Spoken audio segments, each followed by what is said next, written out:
तो जब हमने न्यूटन को जब in terms of base unit express किया तो पता चला कि न्यूटन बराबर होता है kilogram metre per second square के बराबर होता है। फिर जब हमने पास्कल को, जो कि प्रेशर की यूनिट है, जो प्रेशर की ऐसा यूनिट है, ड्राइव यूनिट है पास्कल, उसको जब बेस में कन्वर्ट किया तो वो kilogram metre inverse second minus 2 के बराबर आई। फिर हमने वर्क की जो ऐसा यूनिट होती है जूल, ड्राइव यूनिट, उसको जब हमने बेस में कन्वर्ट किया तो जूल बराबर आया kilogram metre square second minus 2 के बराबर आया। फिर हमने वॉट को, जो कि पावर की एसआई ड्राइव यूनिट है, उसको जब हमने बेस यूनिट में कन्वर्ट किया तो वो kilogram metre square second minus 3 के बराबर आया था। फिर हमने कूलम को, जो कि चार्ज की एसआई ड्राइव यूनिट है, उसको बेस में कन्वर्ट किया था, वो सिंपली एम्पियर सेकंड के बराबर आया। फिर हमने वोल्ट को, जो कि पोटेंशियल डिफरेंस की एसआई यूनिट है, उसको बेस यूनिट में कन्वर्ट किया तो वोल्ट बराबर आया kilogram metre square second minus 3 ampere minus 1 के बराबर। फिर हमने ओम को, जो कि रेजिस्टेंस की एसआई ड्राइव यूनिट है, उसको जब हमने बेस यूनिट में कन्वर्ट किया तो ओम का आंसर जो है वो kilogram metre square second minus 3 ampere minus 2 आया।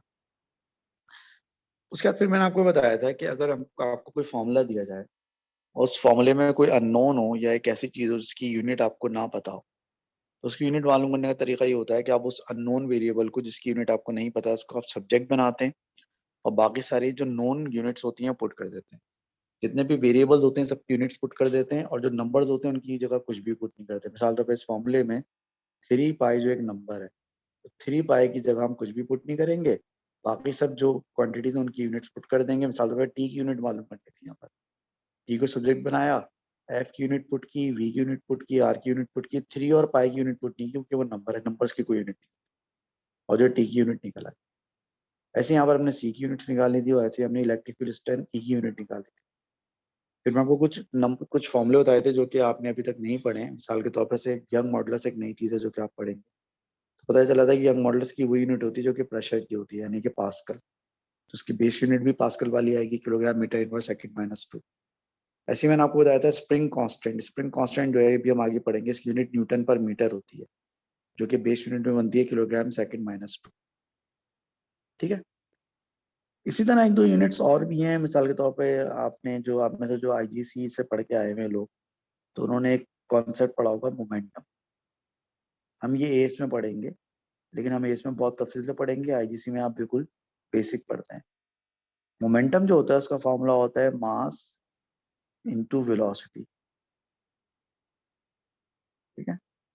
मोमेंटम जो होता है उसका फॉर्मूला होता है मास इंटू वेलोसिटी। तो आप लोग मुझे खुद बताएं कि इसकी यूनिट क्या होनी चाहिए। अब देखिए, मोमेंटम का फॉर्मूला है मास इंटू वेलोसिटी। मास को आप किस में नापते हैं? मास को आप किलोग्राम में नापते हैं, और वेलोसिटी को आप किस में नापते हैं? मीटर पर सेकंड में। तो उसकी ऐसा यूनिट क्या बन जाएगी? इसकी ऐसा यूनिट बन जाएगी किलोग्राम मीटर सेकंड इनवर्स। तो मोमेंटम की जो ऐसा यूनिट है वो ऑटोमेटिकली क्या बन जाएगी? मोमेंटम की ऐसा यूनिट ऑटोमेटिकली बन जाएगी किलोग्राम मीटर सेकंड इनवर्स बन। इसी तरह की एग्जाम्पल और है, एक चीज मुझे जहन में भी और आ रही है, मैंने कहा बता दूं आपको। हम आगे एक चीज पढ़ेंगे जिसे हम कहते हैं स्ट्रेस। क्या कहते हैं? स्ट्रेस। हम चैप्टर नंबर 5 में पढ़ेंगे। स्ट्रेस का मतलब बेसिकली होता है फोर्स अपॉन एरिया। इसका मतलब ये हुआ कि इसका फॉर्मूला प्रेशर जैसा है, जैसे प्रेशर भी फोर्स अपॉन एरिया होता है, तो स्ट्रेस की जो ऐसा यूनिट है वो भी प्रेशर वाली होगी, यानी कि पास्कल। तो स्ट्रेस की ऐसा यूनिट भी पास्कल होगी, और पास्कल किसके बराबर होता है? पास्कल जो होता है न्यूटन पर मीटर स्क्वायर के बराबर होता है। और जब इसको हमने ड्राइव किया था तो ये बराबर आया था kilogram metre minus 1 second minus 2। Last time वाला लेक्चर देख लें, उसमें पास्कल ड्राइव होकर kilogram metre inverse second minus 2 के बराबर आया था, यानी कि न्यूटन पर मीटर स्क्वायर के बराबर। ये कुछ क्वांटिटीज हैं जो कि मेरे जहन में आ रही थी, वो मैंने आपको बताई। अब हम जो है डायरेक्ट इस टॉपिक की, यानी कि ड्राइव यूनिट्स की एक वर्कशीट सॉल्व करेंगे। और वर्कशीट जो हम सॉल्व करेंगे वो वर्कशीट नंबर 2 होगी। वर्कशीट नंबर 1 जो है लास्ट टाइम हम सॉल्व कर चुके हैं लास्ट क्लास। वर्कशीट नंबर 2 जो है, इसका पहला सवाल आपके सामने है, और इसका जो पहला सवाल है उसमें वो कह रहे हैं कि stress has the same SI base unit as force per mass, force per length, force per area और एनर्जी। अब गो के स्ट्रेस का टॉपिक अभी हमने नहीं पढ़ा है, लेकिन मैं आपको स्ट्रेस का फॉर्मूला अभी मैंने आपको बताया है। और स्ट्रेस का फॉर्मूला क्या है? स्ट्रेस का फॉर्मूला है फोर्स अपॉन एरिया। तो स्ट्रेस की बेस यूनिट वही होगी जो कि फोर्स अपॉन एरिया की बेस यूनिट होती है, क्योंकि स्ट्रेस का फॉर्मूला ही फोर्स अपॉन एरिया। लिहाजा स्ट्रेस की बेस यूनिट वही होगी जो कि फोर्स अपॉन एरिया की बेस यूनिट होती है। Question number 2, which unit is equivalent to coulomb? इन चारों में से कौन सी यूनिट जो है कूलम के बराबर होती है? एम्पियर पर सेकंड, जूल पर वोल्ट, वॉट पर एम्पियर या वॉट पर वोल्ट? हाँ भाई, इसका जवाब देने की कोशिश करें।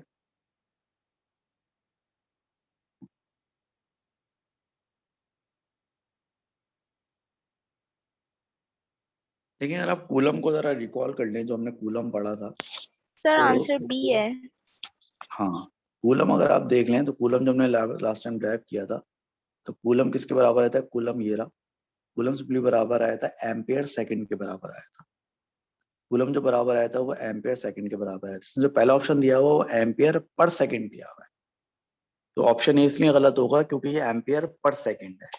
कूलम जो होता है वो एम्पियर पर सेकंड नहीं होता, कूलम जो होता है वो एम्पियर सेकंड होता है। कूलम जो है एम्पियर पर सेकंड नहीं होता, बल्कि कूलम जो होता है वो एम्पियर सेकंड होता है। तो इसलिए इसका जो है वो आंसर जो है वो एम्पियर सेकंड होगा, यानी कि एम्पियर पर सेकंड नहीं होगा। अलबत्ता एक और फॉर्मूला जिसके जरिए आप कूलम को निकाल सकते हैं, और वो फॉर्मूला है पोटेंशियल डिफरेंस का। पोटेंशियल डिफरेंस बराबर होता है work done per unit charge के। तो चार्ज को अगर मैं सब्जेक्ट बनाऊं तो बराबर होगा work done divide by potential difference के। वर्क डन आप जूल में नापते हैं, पोटेंशियल डिफरेंस आप वोल्ट में नापते हैं, तो जाएगा जूल पर वोल्ट। तो इलेक्ट्रिक चार्ज जो है, कूलम जो है, वो किसके बराबर हो जाएगा? कूलम बराबर हो जाएगा जूल पर वोल्ट के। इसलिए इसका आंसर जो है क्या हो जाएगा? बी हो जाएगा, जूल पर वोल्ट इसका जो है वो आंसर। तीसरे क्वेश्चन में कह रहे हैं कि the unit of specific heat capacity is joule पर किलोग्राम पर केल्विन। स्पेसिफिक हीट कैपेसिटी की यूनिट जो है वो जूल पर किलोग्राम पर केल्विन। अब बताएं कि इसकी जो इक्विवेलेंट बेस यूनिट है वो क्या हो?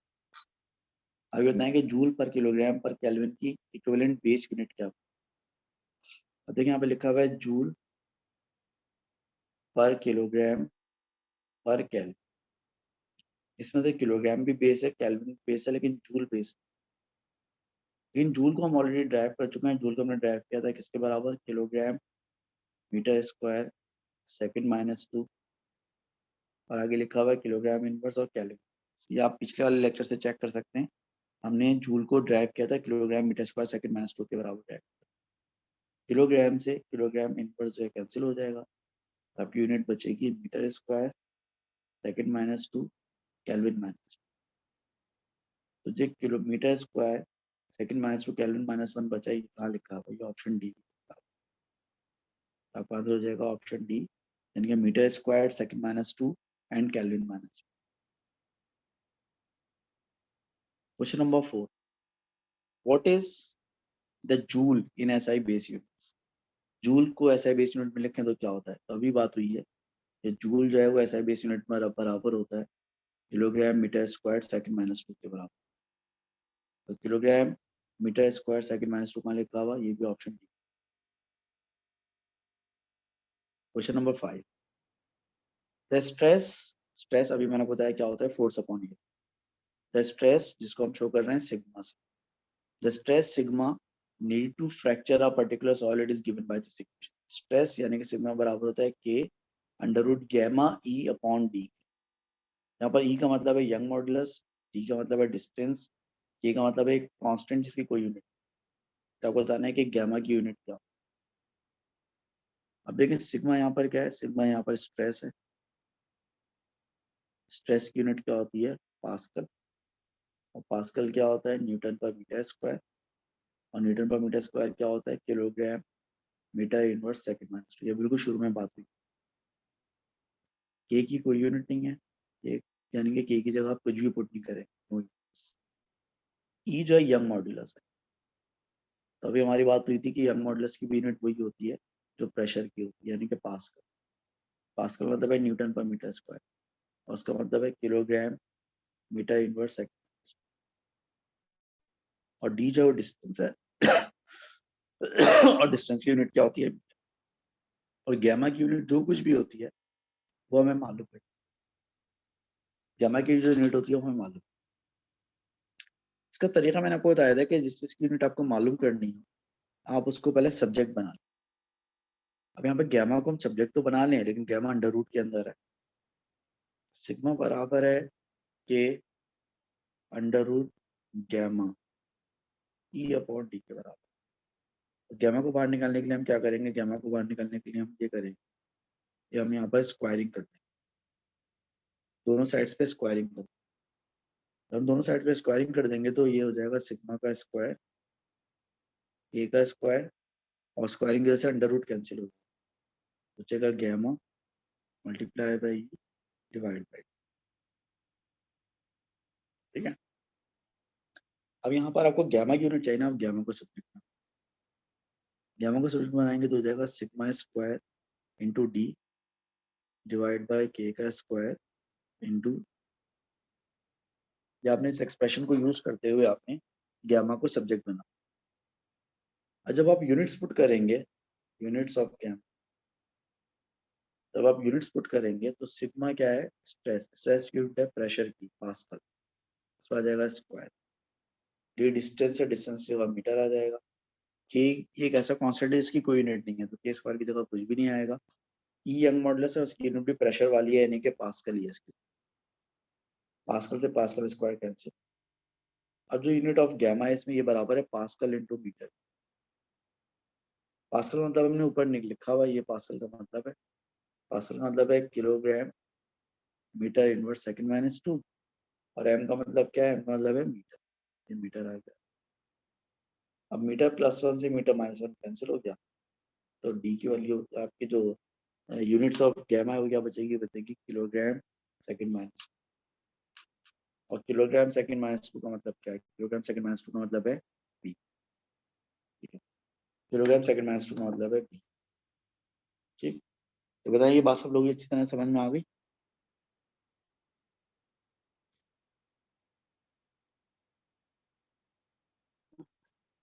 अभी बात समझ में आ गई सब लोगों के अच्छी तरह से।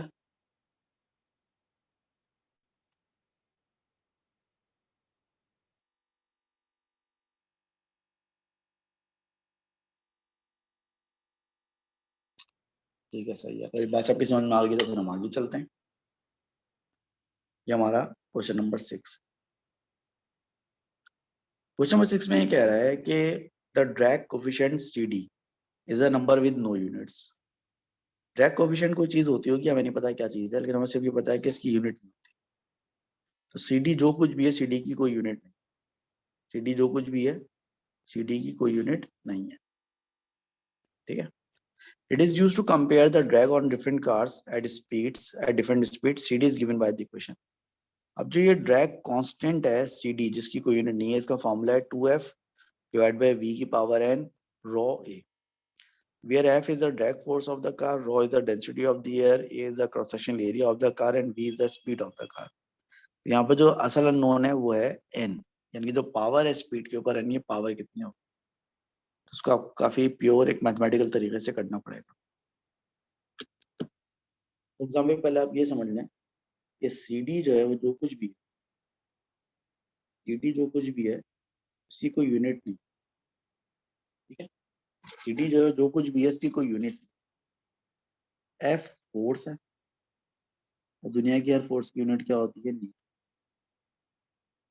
V स्पीड है, और दुनिया की हर स्पीड की यूनिट क्या होती है, मीटर पर सेकंड।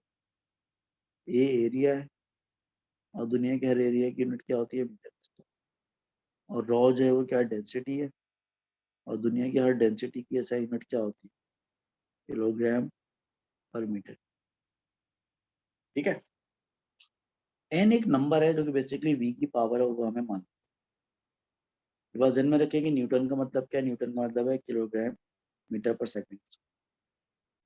अब चूंकि हमें V की पावर n में से n मालूम करना है, तो हम V की पावर n को सब्जेक्ट, अगर हम V की पावर n को सब्जेक्ट बनाए तो बराबर होगा 2F divide by CD raw into.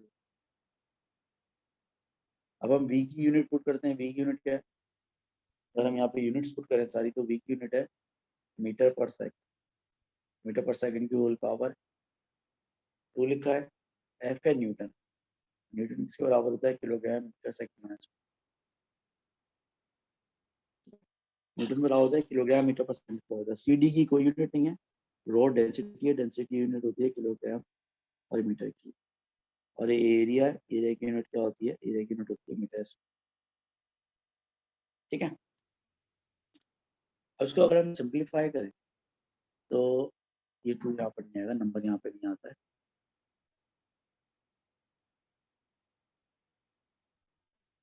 इसको अगर हम सिंप्लीफाई करें तो ये होगा मीटर पर सेकंड की होल पावर है, ए से के कैंसिल हो गया यहाँ पर, मीटर स्क्वायर से मीटर कैंसिल।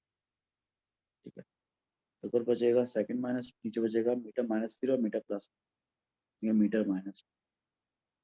लेफ्ट साइड पर है मीटर पर सेकंड का होल पावर है, जब मीटर माइनस 2 पर आएगा तो क्या हो जाएगा? Metre square and second minus.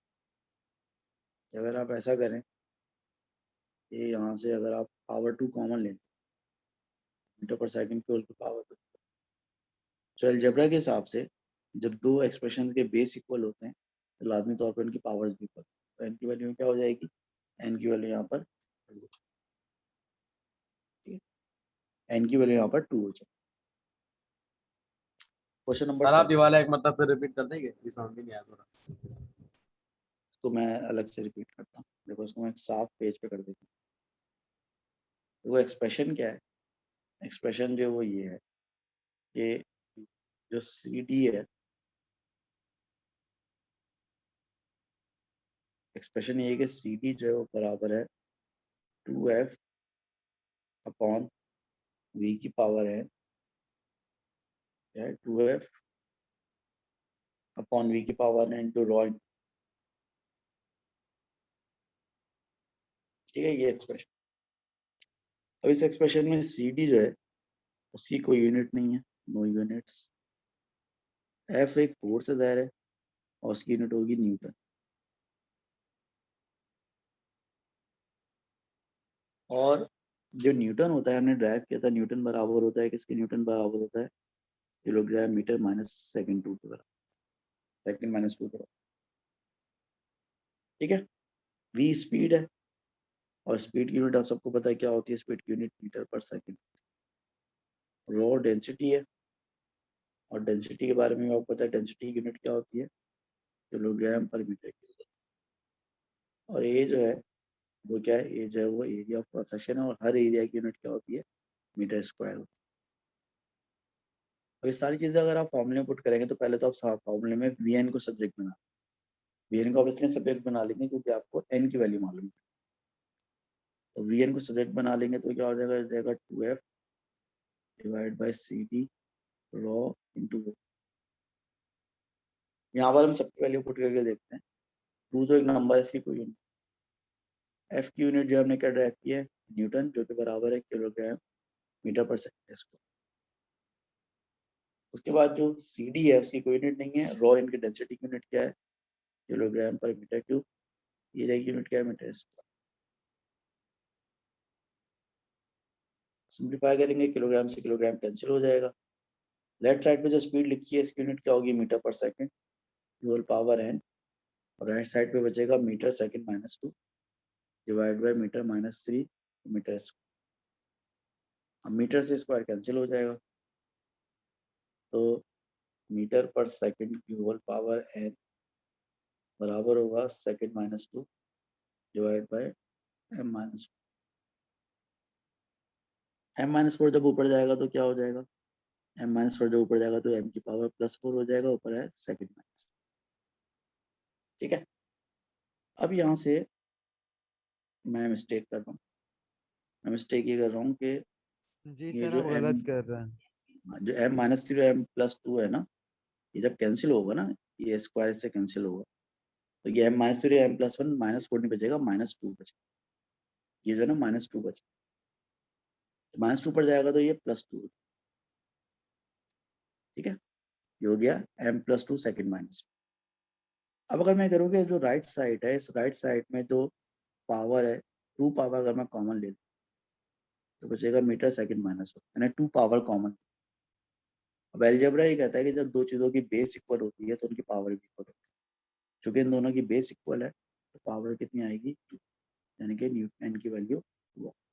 अरे जो आपने 2 इसलिए लिखा हुआ है, एफ के पीछे 2, वो 2 किधर गया? दोबारा बोलो। ये जो आपने सर एफ के पीछे सर 2 ऊपर लिखा हुआ करेगा, है। वो कॉपी करना था अच्छा, मुझे। ये मैं पीडीएफ शेयर कर दूंगा ना ग्रुप में कॉपी करने के लिए। सर ठीक है। एफ के पीछे जो 2 लिखा है वो किधर गया सर उसका? इसमें बताओ मुझे सोल्यूशन में कौन सा वाला है। ये देखिए एफ के पीछे जो 2 लिखा हुआ है 2। हाँ हाँ, ये नंबर ये है ना, हाँ तो जी। नंबर की तो कोई यूनिट नहीं होती ना। यहाँ अच्छा पे तो अच्छा, हम तो सिर्फ आपने इसको यूनिट्स हटा दिया। सही यहाँ पे सही हम सही सिर्फ सही यूनिट्स पुट कर रहे हैं। जब सही यूनिट्स सही। पुट करते हैं ना तो नंबर्स को इग्नोर कर देते हैं। हाँ, ओके अगर मैं तुमसे कहता ना कि v की वैल्यू निकालो, तो अगर v की वैल्यू निकालनी होती ना तो फिर यहाँ पर आप यूनिट्स पुट नहीं करते, वैल्यूज पुट करते, तो फिर 2 अपनी जगह पे रहता, 2 मल्टीप्लाई करता फोर्स की वैल्यू से, 2f होता फिर। ठीक है। Okay sir. सर कांस्टेंट्स को हटा देते हैं। नहीं, कोफिशिएंट्स को हटा देते हैं, कोफिशिएंट्स को और नंबर्स को हटा देते हैं, लेकिन पावर्स को नहीं हटाते। देखो मिसाल के तौर पर अगर किसी एक्सप्रेशन में लिखा हुआ आता है 2f, तो यूनिट की जगह क्या पुट करेंगे, सिर्फ न्यूटन। लेकिन किसी एक्सप्रेशन में लिखा आता है f का स्क्वायर, तो यूनिट की जगह क्या लिखेंगे, न्यूटन का स्क्वायर। समझ रहे हो मैं क्या कह रहा हूँ। यानी सही। अगर कोई और कोफिशिएंट नंबर आएगा ना वो यूनिट में शामिल नहीं होगा, लेकिन पावर जो यूनिट में शामिल होगी। f का सही। स्क्वायर का मतलब है न्यूटन का स्क्वायर, लेकिन 2f का मतलब 2n नहीं है, 2f का मतलब सिर्फ n ही होगा। सर यहाँ सीडी है क्या? सीडी है। सीडी एक ड्रैग कोफिशिएंट है, जब आप किसी चीज को घसीटते हैं ना, फ्रिक्शन से रिलेटेड कोई चीज है बस। तो तो सर देखें अभी इसका फिलहाल ये रेजिस्टेंस है सर। हम जो भी एक चैप्टर पढ़ रहे हैं ना, इसमें हमें इस बात से गर्ज नहीं है कि स्ट्रेस क्या है, यंग मॉडुलस क्या है। अभी हम सिर्फ यूनिट्स को वर्किंग करना सीख रहे हैं। तो आगे आगे जैसे हम टॉपिक पढ़ते रहेंगे तो यंग मॉडुलस भी पढ़ लेंगे, तो स्प्रिंग कांस्टेंट भी पढ़ लेंगे, तो स्ट्रेस भी पढ़ लेंगे, तो स्ट्रेन भी पढ़ लेंगे, तो रेसिस्टिविटी पढ़ लेंगे, सब कुछ पढ़ लेंगे। अभी फिलहाल तो, हमें कोई टॉपिक पढ़ना नहीं है, हमें सिर्फ यूनिट्स को वर्क करना सीखना है कि यूनिट्स को कैसे वर्कआउट करते हैं बस। अभी फिलहाल हम ये कर रहे हैं चैप्टर 1। सर अगर उसने सीडी की कोई यूनिट नहीं दी, मतलब उसने बोला कि वो कुछ भी है, तो हम उसको क्वेश्चन में इस्तेमाल नहीं करेंगे।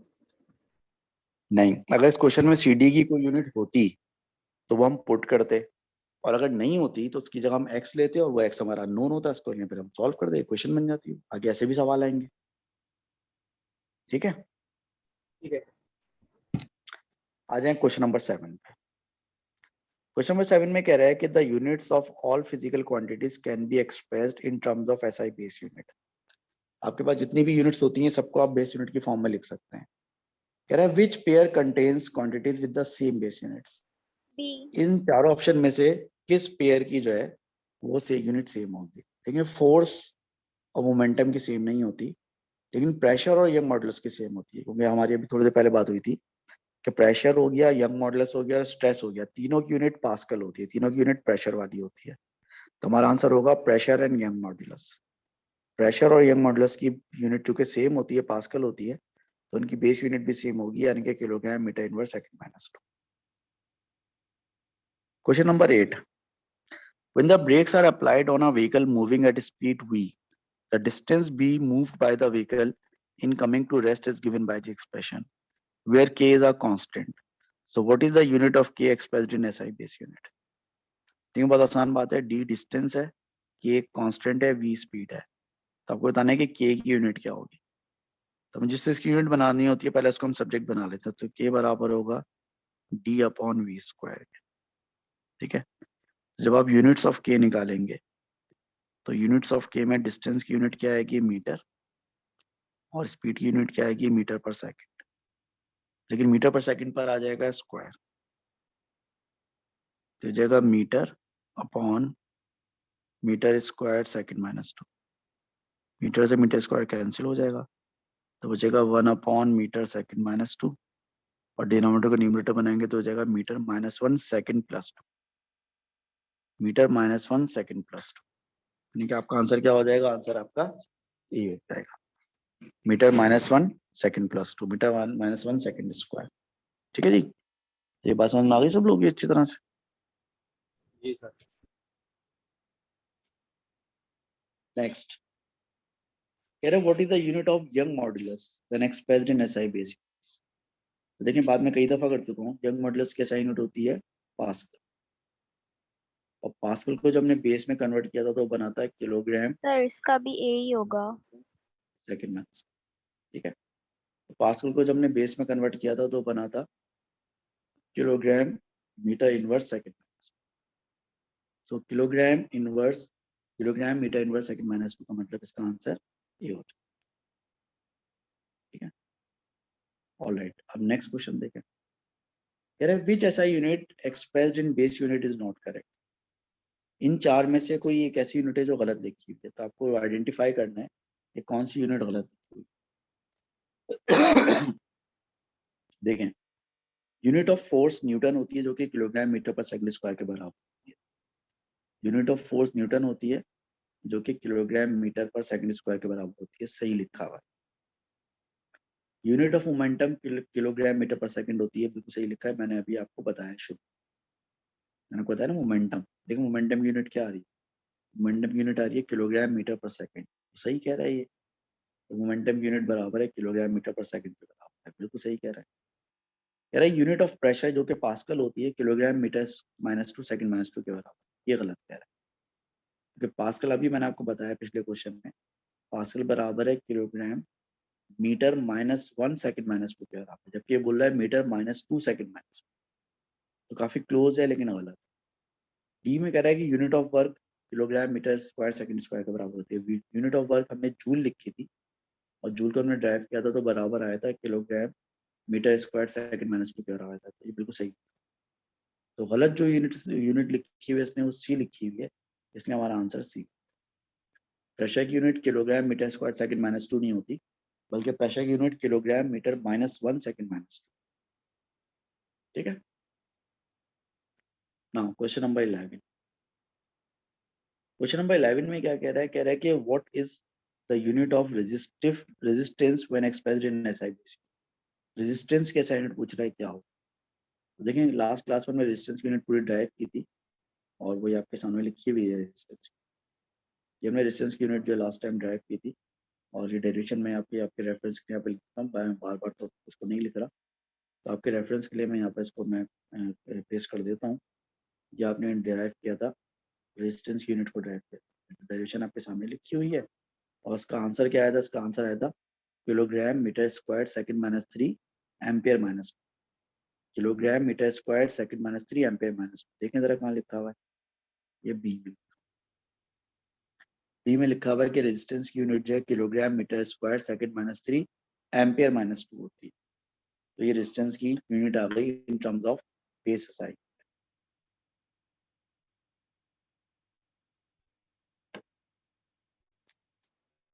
चलें जी नेक्स्ट क्वेश्चन की तरफ चलते हैं। स्ट्रक्चर्ड क्वेश्चन ज्यादा है इसके। पहले सवाल में कह रहा है कि state the SI base units of volume. Volume की बेस यूनिट क्या होती है। देखिए वॉल्यूम की बेस यूनिट जो होती है मीटर क्यूब होती है, इसमें तो कोई रॉकेट साइंस नहीं है। तो ये SI base units of volume आ गई जो कि मीटर क्यूब। फिर कह रहा है show that the SI base units of pressure is kilogram metre inverse second minus. आप प्रूफ करेंगे प्रेशर की base unit kilogram metre inverse second minus होते हैं, आपको साबित करना है कि पास्कल बराबर होता है kilogram metre inverse second minus. देखिए मैं पहले भी कर चुके हैं, दोबारा कर देते हैं, कोई मसला नहीं है। प्रेशर के फॉर्मूले से स्टार्ट करेंगे। प्रेशर का जो फॉर्मूला होता है वो क्या होता है, प्रेशर का जो फॉर्मूला होता है वो होता है फोर्स अपॉन एरिया। प्रेशर का फॉर्मूला होता है फोर्स अपॉन एरिया।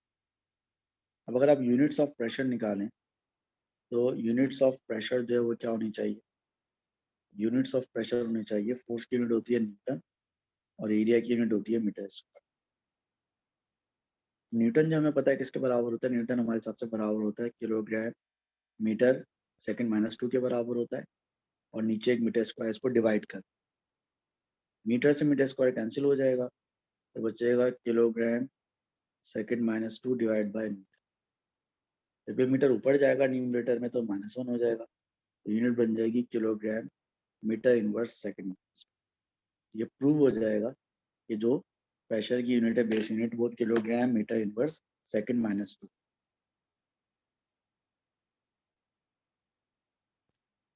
तो ये प्रूव हो जाएगा कि जो प्रेशर की एसआई बेस यूनिट है वो kilogram metre inverse second -2।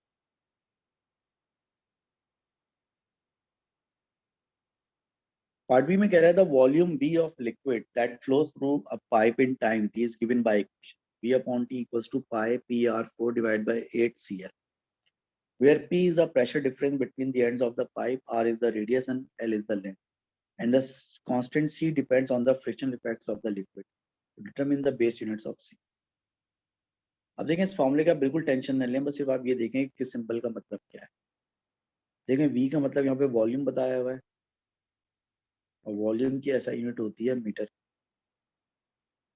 T का मतलब यहाँ पर टाइम बताया हुआ है और टाइम की ऐसा यूनिट होती है सेकंड। P का मतलब यहाँ पर प्रेशर डिफरेंस बताया हुआ है यानी कि प्रेशर बताया हुआ है और प्रेशर की यूनिट होती है न्यूटन पर मीटर स्क्वायर यानी कि पास्कल। C की यूनिट यहाँ पर आपको मालूम करनी है कि C की यूनिट क्या होगी। R का मतलब रेडियस बताया हुआ है और रेडियस की यूनिट क्या होती है, रेडियस की यूनिट होती है मीटर। L का मतलब लेंथ बताया हुआ है और लेंथ की यूनिट क्या होती है मीटर। अब जो इसमें पाई है, जो इसमें 8 है, इसकी कोई यूनिट नहीं होती क्योंकि ये 2 नंबर और नंबरों की कोई।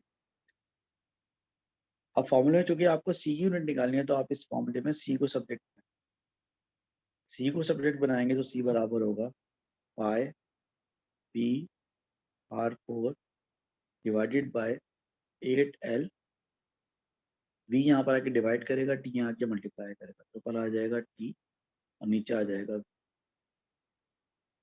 ठीक है,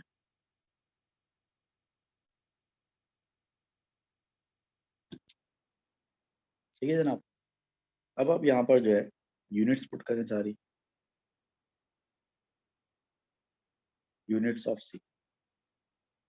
वक्त आप सारे यूनिट्स पुट करते हैं, देखें पाई की तो कोई यूनिट, ये प्रेशर है, प्रेशर की यूनिट है न्यूटन पर मीटर स्क्वायर यानी कि पास्कल।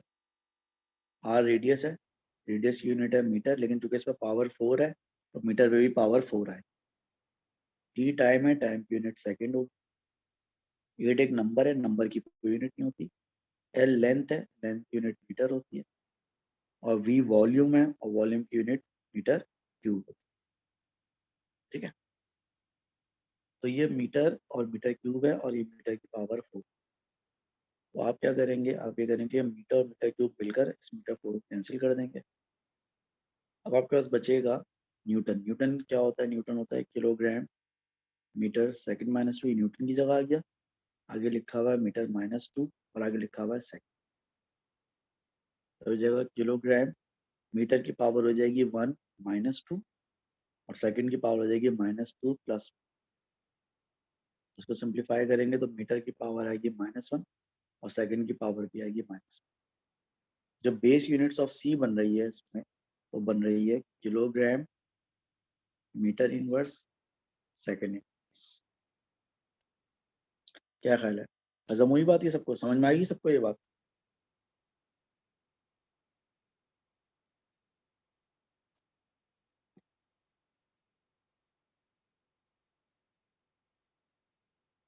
चलें जी और आगे चलते हैं। Question number 13। क्वेश्चन नंबर 13 में कह रहा है कि use the definition of power to show that SI base units of power are kilogram metre square second. आप डेफिनेशन ऑफ पावर को यूज करें और ये साबित करें कि उसकी बेस यूनिट। अब देखें डेफिनेशन ऑफ पावर क्या चीज होती है। डेफिनेशन ऑफ पावर होती है वर्क अपॉन टाइम। ये आपने जिंदगी में पहली दफा पावर की डेफिनेशन पढ़ी थी, basic definition, work upon time. ठीक है, तो जो पावर होती है वो वर्क अपॉन टाइम होती है। पावर जो होती है बेचारी वर्क अपॉन टाइम होती है। अब यहाँ से अगर आप यूनिट्स ऑफ पावर निकालना चाहें, यहाँ से अगर आप यूनिट्स ऑफ पावर निकालना चाहें तो आपको सबकी यूनिट पुट करना होगी। वर्क की यूनिट जो होती है वो जूल होती है और टाइम की यूनिट जो होती है वो सेकंड। अब जूल जो हमने ड्राइव किया था, जूल को हमने ड्राइव किया था किलोग्राम मीटर स्क्वायर सेकंड -2 के बराबर ड्राइव किया था और नीचे सेकंड।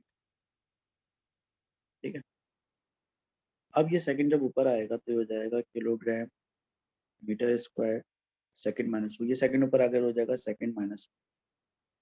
तो आपका एक सेकंड जो है वो -2 और एक -1 है तो टोटल हो जाएगा -। तो आपने साबित कर दिया कि जो पावर की बेस यूनिट होती है वो किलोग्राम मीटर स्क्वायर सेकंड -3 के बराबर। ठीक है, जब प्रूव हो गया कि पावर की जो बेस यूनिट है वो किलोग्राम मीटर स्क्वायर सेकंड -3 के बराबर। फिर कह रहा है use an expression for electrical power. Electrical power के एक्सप्रेशन को यूज करें and determine the SI base units of potential. फिर आप इलेक्ट्रिकल पावर की डेफिनेशन को यूज करके जो है वो पोटेंशियल डिफरेंस की बेस यूनिट, ठीक है। अब जरा मुझे पहले बताएं कि इलेक्ट्रिकल पावर की एक्सप्रेशन होती क्या है। करंट।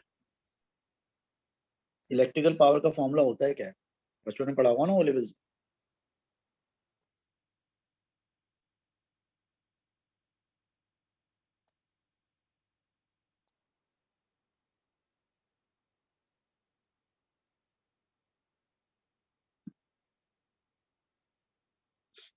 देखें, जो इलेक्ट्रिकल पावर का जो एक्सप्रेशन होती है वो क्या होती है, इलेक्ट्रिकल पावर की एक्सप्रेशन होती है V × I। Simple, electrical power बराबर होती है V × I। इसमें P का मतलब, इसमें P का मतलब जो है इलेक्ट्रिकल पावर है, V का मतलब पोटेंशियल डिफरेंस है, और I का मतलब करंट है। सो इलेक्ट्रिकल पावर जो है V × I के बराबर होती है, यानी कि potential difference multiply by current के बराबर होती है। यहाँ से वो कह रहा है कि इस एक्सप्रेशन को यूज करके आप पोटेंशियल डिफरेंस की जो है यूनिट को निकालने की कोशिश करें। अगर हम पोटेंशियल डिफरेंस की यूनिट चाहिए, पहले इसको सब्जेक्ट बनाते हैं, ये बराबर होगा पावर अपॉन करंट। हो गया। अब जब आप यूनिट्स ऑफ पोटेंशियल डिफरेंस निकालेंगे, यानी कि V की यूनिट्स निकालेंगे, तो पावर की यूनिट क्या होती है, पावर की यूनिट होती है वॉट। अब करंट की यूनिट क्या होती है, करंट की यूनिट होती है एम्पेयर, ठीक है। तो वॉट को आप कैपिटल V से शो करते हैं और एम्पेयर को आप कैपिटल A से, capital W and capital. What किसके बराबर होता है, वॉट बराबर होता है, ऊपर पावर की यूनिट लिखी हुई है, पावर की यूनिट क्या लिखी है, पावर की यूनिट लिखी हुई है kilogram metre square second -3 divide by ampere. जब ये एम्पियर ऊपर जाएगा तो क्या हो जाएगा, kilogram metre square second -3, ampere ऊपर जाकर -1। तो पोटेंशियल डिफरेंस की यूनिट बनी हमारे हिसाब से, वो क्या बनी, बनी kilogram metre square second -3 ampere -1। क्या बनेगा, एम्पियर -1 बनेगा।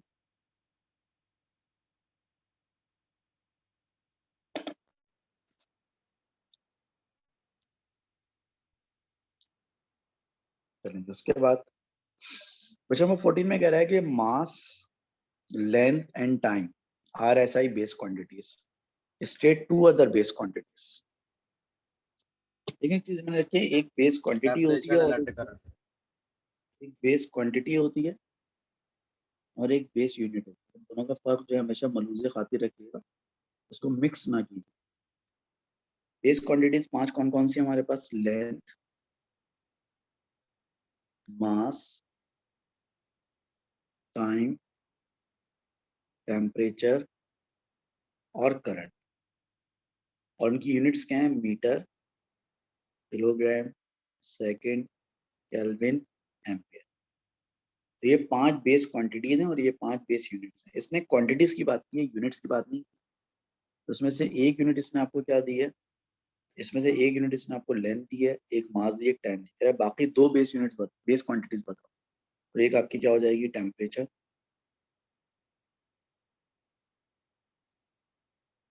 एक बेस क्वांटिटी आपकी टेम्परेचर हो जाएगी, जो दूसरी बेस क्वांटिटी है आपकी क्या हो जाएगी, वो करंट। तो एक बेस क्वांटिटी आपकी टेम्परेचर हो गई और एक बेस क्वांटिटी आपकी करंट। सर अगर हमें टेम्परेचर या करंट में से उस वक्त दिमाग में कोई ना आ रहा हो तो हम ल्यूमिनस इंटेंसिटी या अमाउंट ऑफ सब्सटेंस लिख सकते हैं। बिल्कुल लिख सकते हैं।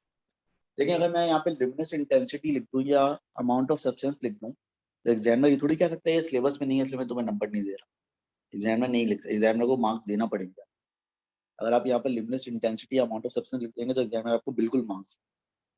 लेकिन मैं इस वजह से जिक्र नहीं कर रहा क्योंकि सिलेबस में नहीं। लेकिन अगर सिलेबस में नहीं होने का मतलब ये थोड़ी है फिजिक्स में नहीं है। अकॉर्डिंग टू फिजिक्स तो आपका आंसर बिल्कुल करेक्ट होगा, तो किसी का बच्ची भी कैंसिल नहीं कर सकते, उनको नंबर देना पड़ेगा चाहे कोई भी हो। तो आप बिल्कुल लिख सकते हैं, ल्यूमिनस इंटेंसिटी भी लिख सकते हैं और अमाउंट ऑफ सब्सटेंस भी लिख सकते हैं। लेकिन बस मैं तो सिलेबस के अंदर रह के बात कर रहा हूँ ना, इसलिए मैंने इसका जिक्र किया, अदरवाइज आप लिखेंगे तो बिल्कुल सही। अगले पार्ट में कह रहा है मास m is placed on the end of a spring that is hanging vertically as the mass is made to oscillate vertically. The time period of the oscillation of the mass is capital T. The period T is given by T used to C under root m upon, where C is a constant and K is the spring constant. Show that C has no units. देखिए, सवाल में formula दिया हुआ है, यहाँ पर ये time period इसका यूनिट क्या होगी, सेकंड। ये मास है, इसकी यूनिट क्या होगी, किलोग्राम। और ये के है स्प्रिंग कांस्टेंट। स्प्रिंग कांस्टेंट की यूनिट हमने डिसाइड की थी न्यूटन पर मीटर। ये मुझे आपको लास्ट लेक्चर में दिखाना पड़ेगा। हमने स्प्रिंग कांस्टेंट की यूनिट लिखी थी सबसे आखिर में, ये रही। ये था आपका स्प्रिंग कांस्टेंट, ठीक है। और जब पे स्प्रिंग कांस्टेंट था के, इसकी यूनिट डिसाइड हुई थी न्यूटन पर, ठीक है। तो यहाँ पर जो है आपको सारी यूनिट्स पता है। आपको साबित ये करना है कि जो सी है, आपको साबित ये करना है कि सी की यूनिट नहीं होती, आपको प्रूफ करना है। अब उसको प्रूफ करने का एक बड़ा आसान तरीका है। इसको प्रूफ करने का आसान तरीका है कि आप इस फॉर्मूले में सी को सब्जेक्ट बनाएं। इस फॉर्मूले में आप सी को सब्जेक्ट बनाएं और फिर जो है उसकी यूनिट मालूम करें। जब उसकी यूनिट्स मालूम करेंगे तो उसकी यूनिट 0 है, मतलब 0 नहीं आएगी, सॉरी 1 आएगा आंसर में, कुछ भी नहीं आएगा। लेकिन सी को सब्जेक्ट बनाते हैं। अगर यहाँ पर हम सी को सब्जेक्ट बनाए इस फॉर्मूले में, तो टी लिखा हुआ है, ये फ्रैक्शन उधर जाकर पलट जाएगा, यानी कि m अपॉन के ना, तो उधर जाके क्या हो जाएगा, ये अपॉन m, और अंडर रूट अपनी जगह पे रहेगा जाएगा। अब यहाँ पर अगर आप यूनिट्स ऑफ सी निकालते हैं,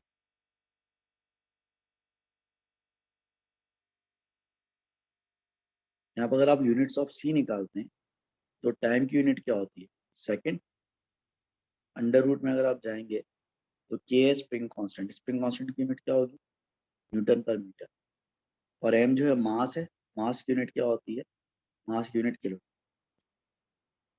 हो गया। अब बाहर लिखा हुआ है सेकंड अंडर रूट, न्यूटन का मतलब क्या है, न्यूटन का मतलब है kilogram metre per second. Newton का मतलब है kilogram metre per second square. Multiply हो रहा है ये मीटर -1 से, और फिर डिवाइड हो रहा है किलो, ठीक है। अब देखें किलोग्राम से किलोग्राम कैंसिल हो जाएगा, मीटर से मीटर -1, तो ये बचेगा इज इक्वल टू सेकंड, और अंडर रूट में बचेगा सेकंड माइनस अंडर रूट में सेकंड -2। इसको अगर आप डिनोमिनेटर में लिख दें तो ये 1 अपॉन सेकंड स्क्वायर। अब 1 का रूट 1 होता है और स्क्वायर अंडर रूट से कैंसिल, तो होगा second multiply by 1 upon second से सेकंड कैंसिल हो गया तो 1 बचा, यानी कि कोई यूनिट नहीं। तो लिहाजा आपने ये प्रूफ कर दिया कि इस एक्सप्रेशन में जो सी है वो एक यूनिट लेस क्वांटिटी है, यानी कि सी की कोई यूनिट नहीं होती। यहाँ पर आपने जो है ड्राइव करके प्रूफ कर दिया। एक्चुअली आपने तो नहीं किया, मैंने किया कि सी जो है उसकी कोई यूनिट नहीं है, सी हैज नो यूनिट्स, क्योंकि जब हमने इसकी यूनिट निकाली, जिसको सब्जेक्ट बनाया, तो जवाब में जो है कुछ भी नहीं बचा, आखिर में जो है वो 1 बचा। आगे एक सवाल है, इस सवाल का ये पार्ट चले मैं सॉल्व कर देता हूँ, अभी टाइम है, लेकिन आपका बाकी पार्ट आपको करने होंगे, क्योंकि मैंने पिछले सेक्शन वालों को भी होमवर्क दिया, तो आपको भी होमवर्क दे देता हूँ। इसमें ये कह रहा है कि ये एक एक्सप्रेशन है जिसमें drag force F D acting on a sphere moving through a fluid is given by this expression, जहाँ पर के एक कांस्टेंट है, रो डेंसिटी है, वी स्पीड है। तो आप बताएं कि ऐसा ही बेस यूनिट ऑफ के क्या हो। अब देखिए ऐसे हम 25 सवाल कर चुके हैं, जिसकी यूनिट चाहिए होती है इसको सब्जेक्ट बनाते हैं। पहले के को सब्जेक्ट बनाएंगे तो बराबर होगा F D upon rho into V square. अब एफ यहाँ पर जो है फोर्स है, फोर्स की यूनिट क्या होती है, न्यूटन। रो यहाँ डेंसिटी है, डेंसिटी की यूनिट क्या होती है, किलोग्राम पर मीटर क्यूब। और वी यहाँ पर स्पीड है, स्पीड की यूनिट क्या होती है, मीटर पर सेकंड। तो यहाँ पर अगर आप यूनिट्स ऑफ के मालूम करने में इंटरेस्टेड हैं, बेस यूनिट्स ऑफ के, तो आप सबकी यूनिट पुट करेंगे। फोर्स की यूनिट आएगी न्यूटन, डेंसिटी की आएगी किलोग्राम मीटर -3, स्पीड की आएगी मीटर पर सेकंड, लेकिन उसका स्क्वायर होगा क्योंकि वी पे स्क्वायर। अब देखिए न्यूटन खुद बराबर होता है किलोग्राम मीटर सेकंड -2 के बराबर होता है। नीचे लिखा हुआ है kilogram metre -3, metre per second का स्क्वायर करेंगे तो बचेगा metre square and second -2। Second -2 second -2 cancel हो गया, किलोग्राम किलोग्राम कैंसिल हो गया, मीटर मीटर स्क्वायर से कैंसिल हो गया। तो ऊपर तो 1 बचा, नीचे बचेगा मीटर -2, नीचे बचेगा मीटर -2, क्योंकि मीटर -1 और मीटर +1 2 होता है, और ऊपर हो गया हो जाएगा मीटर स्क्वायर। तो जो बेस यूनिट ऑफ के बनेगी वो मीटर स्क्वायर बनेगी। इस तरह से आप के को सब्जेक्ट बनाकर जो है इसकी यूनिट को ड्राइव कर लें। इसको आप दोबारा खुद सॉल्व कीजिएगा, चेक कीजिएगा मैंने सही किया गलत किया। और आगे का जो सवाल है इसको सॉल्व करने की कोशिश कीजिएगा। तो उसके बाद जो है फिर हम इंशाल्लाह ताला कल की क्लास में इसको डिस्कस करेंगे इस क्वेश्चन को, और कल हम इस चैप्टर को आगे बढ़ाएंगे। आज की जो पीडीएफ है वो इंशाल्लाह ताला मैं थोड़ी देर में आपके साथ शेयर कर देता हूँ, और बाकी मिलते हैं कल की क्लास में।